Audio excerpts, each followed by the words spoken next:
નમસ્કાર. આજે આપણે હિતેન્દ્રભાઈ એસ પ્રજાપતિના એક સ્કૂલ પ્રોજેક્ટ પર આધારિત એક બહુ જ શક્તિશાળી વાત સમજવાના છીએ. આ એક એવી કહાણી છે જે સ્પષ્ટપણે બતાવે છે કે આપણો દૃષ્ટિકોણ, આપણી જોવાની રીત, આપણું ભાગ્ય કેવી રીતે ઘડે છે. અને એ પણ સાબિત કરે છે કે ભવિષ્ય કોઈના પિતા કે ગરીબીથી નહીં, પણ ફક્ત એક નિર્ણયથી બને છે. સારું, તો ચાલો આ વાતમાં થોડા ઊંડા ઉતરીએ. આ એક મોટો સવાલ છે ખરું ને, કે એક જ જેવી બિલકુલ એક સરખી મુશ્કેલ પરિસ્થિતિમાંથી આવેલા બે લોકોનું જીવન આટલું અલગ, એકબીજાથી તદ્દન વિપરીત કેવી રીતે હોઈ શકે? આ કહાણી છે બે ભાઈઓની, સુરેશ અને રાજેશ. બંને એકસાથે ખૂબ જ મુશ્કેલ બાળપણ જોયું. પણ જ્યારે તેઓ મોટા થયા ત્યારે બંનેના જીવન બિલકુલ અલગ અલગ દિશામાં ચાલ્યા ગયા. ચાલો જોઈએ આવું તે શું થયું અને કેવી રીતે થયું. તો એમની હકીકત શું હતી? એક દારૂડિયા પિતા, જેના વ્યસનને લીધે ઘરમાં ગરીબી અને સમાજમાં અપમાન સિવાય બીજું કંઈ જ નહોતું. વિચારો કે એ ઘરનો માહોલ કેવો હશે, જ્યાં માના ઘરેણાં પણ દારૂ માટે વેચાઈ જતા હોય.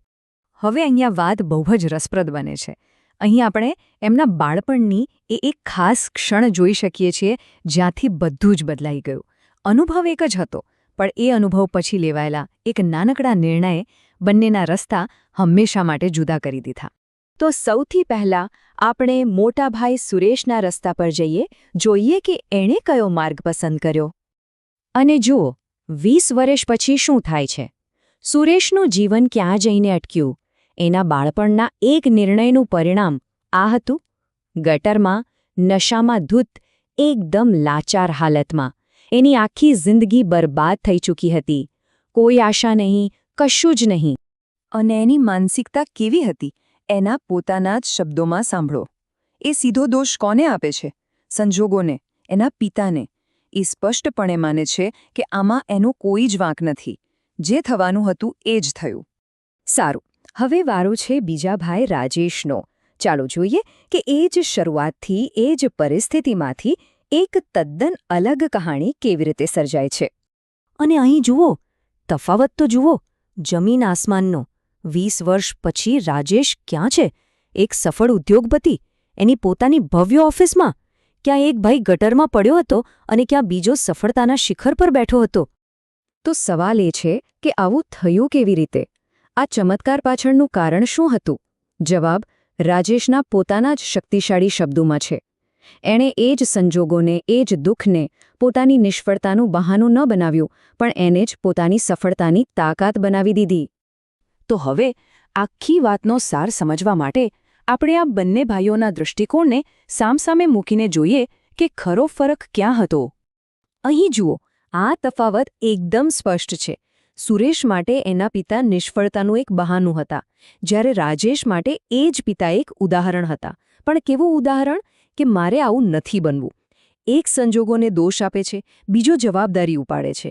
અને આ એક જ ફેર, બસ આટલા નાના ફેરથી એકનો રસ્તો વિનાશ તરફ ગયો અને બીજાનો સફળતા તરફ.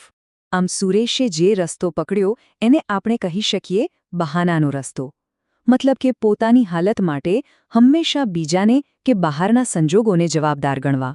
અને એની બરાબર સામે રાજેશનો માર્ગ હતો સંકલ્પનો. એટલે કે ગમે તેવા સંજોગો હોય એને જ પ્રેરણા બનાવીને પરિવર્તન લાવવાનો એક મક્કમ નિર્ધાર. અને આ જ આપણને આખી વાતના સૌથી મહત્વના મુદ્દા પર, એના નિચોડ પર લાવે છે. તો આખી વાતનો સાર શું છે? જીવનમાં હંમેશા બે જ રસ્તા હોય છે. પહેલો, સંજોગોને દોષ આપતા રહો, અને બીજો, સંજોગોને બદલવાની હિંમત કરો. અને સૌથી અગત્યની વાત તો એ છે કે આપણી શરૂઆત ગમે તેવી હોય, આ બેમાંથી એક રસ્તો પસંદ કરવાનો હક દરેક પાસે હોય છે. અને એટલે જ આ વાર્તાનો અંતિમ અને સૌથી શક્તિશાળી સંદેશ એ જ છે કે પરિસ્થિતિઓ નહીં, પણ એ પરિસ્થિતિઓને જોવાનો આપણો નજરિયો જ બધું નક્કી કરે છે.